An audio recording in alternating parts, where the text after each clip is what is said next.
বিসমিল্লাহির রহমানির রহিম। আসসালামু আলাইকুম। Welcome back to my channel. আমার আজকের রেসিপি সানার সন্দেশ। তাই মিল্ক নিয়ে নিয়েছি, এখানে 3 litre milk, full cream milk. এটাকে ভালো করে জাল করে নেব। বলক চলে আসলে টক দই দিয়ে দেব। টক দই দিয়ে আমি ছানাটা কাটবো।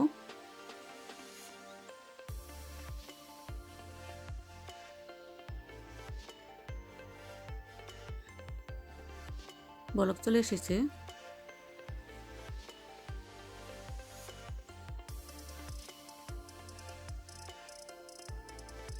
টক দই দিয়ে দিয়েছি।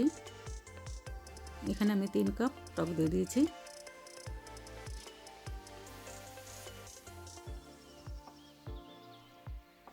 সুন্দর করে ছানাটা কাটা হয়ে গিয়েছে। মাশাআল্লাহ, অনেক সুন্দর হয়েছে ছানাটা। আমার চ্যানেলে টক দই দিয়ে ছানা কাটার রেসিপি আছে, দেখে নিতে পারেন। আলতো করে নেড়ে নিতে হবে। এই ছানাটা দিয়ে সব ধরনের মিষ্টি বানানো যায়। চাকুনিতে সেঁকে নিয়েছি সুতি কাপড়ে, এবং ছানার পানিটাকে এভাবে সংরক্ষণ করে ফ্রিজে রেখে ঠান্ডা করে খাওয়া যায়। হেলদি একটি পানীয়, খুব স্বাস্থ্যকর পানীয় একটি, খেতে অনেক মজাদার।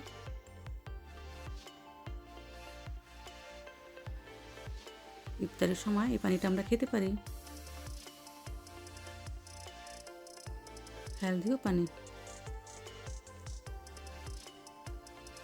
সুতি কাপড়ে ছেঁকে নিয়েছি।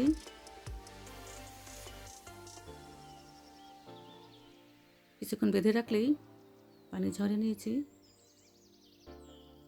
সফট হয়েছে ছানাটা, পারফেক্ট ছানা হয়েছে, অনেক সুন্দর হয়েছে মাশাআল্লাহ।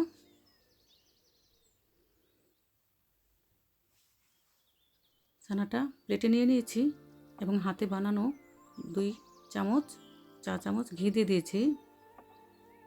মিক্স করে নেব। এটা আমার হাতে বানানো ঘি। আমার চ্যানেলে ঘি বানানোর রেসিপি আছে, দেখে নিতে পারেন। ভালো করে মেখে নিয়েছি ঘিটা ছানার সাথে।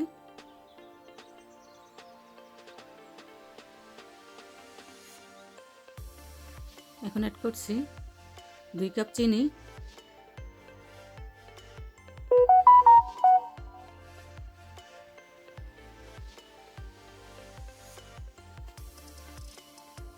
3 কাপ ছানার জন্য 2 কাপ চিনি দিয়েছি। সাথে কনডেন্স মিল্ক দিয়ে জাল করে নেব। মিষ্টিটা আপনার পরিমাণ অনুযায়ী দিবেন, বাড়িয়ে কমিয়ে। এখানে আরও 1 কাপ কনডেন্স মিল্ক দিয়ে দিয়েছি। লো আঁচে জাল করে নিতে হবে।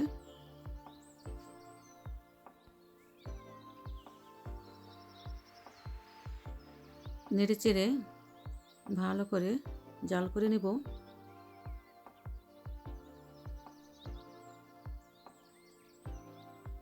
সাথে অ্যাড করব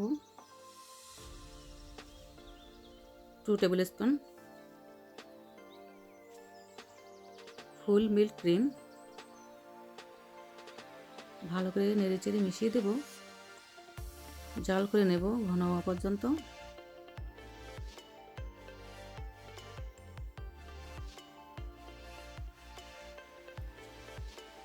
দিয়ে দিচ্ছি আধা চামচ রোজ ওয়াটার। এটা অপশনাল, দিতে পারেন নাও দিতে পারেন।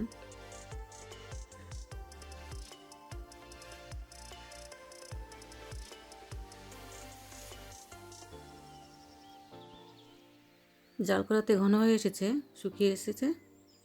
এখন নামিয়ে নেব কাচের প্লেটে। ঘি মেখে নিয়েছি,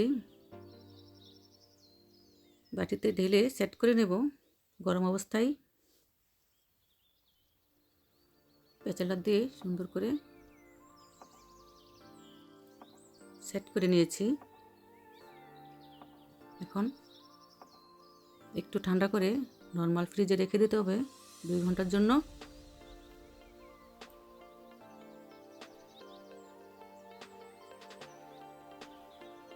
বাদাম দিয়ে সাজিয়ে দিয়েছি, সুন্দর হয়েছে মাশাআল্লাহ।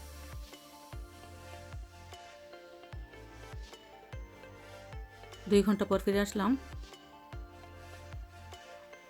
এখন পছন্দ অনুযায়ী কেটে নেব।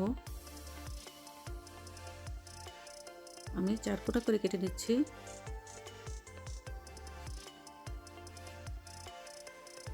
দেখতে অনেক সুন্দর হয়েছে মাশাআল্লাহ, খেতে অনেক মজাদার। বাসায় আমরা এভাবে খুব সহজেই ছানার সন্দেশ বানিয়ে নিতে পারি। প্লেটে পরিবেশন করে নিয়েছি। অনেক সুন্দর হয়েছে। আমার রেসিপিতে এভাবে বাসায় বানিয়ে খাবেন, ভালো লাগবে ইনশাল্লাহ। ঈদ স্পেশাল, ঈদের সময় বা যে কোনো অনুষ্ঠানে আমরা এই মিষ্টিটা বানিয়ে খেতে পারি।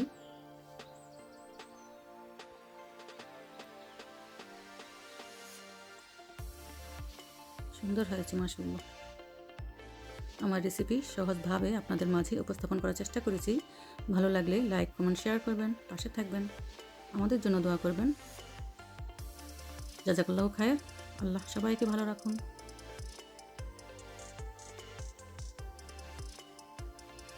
Thank you for watching.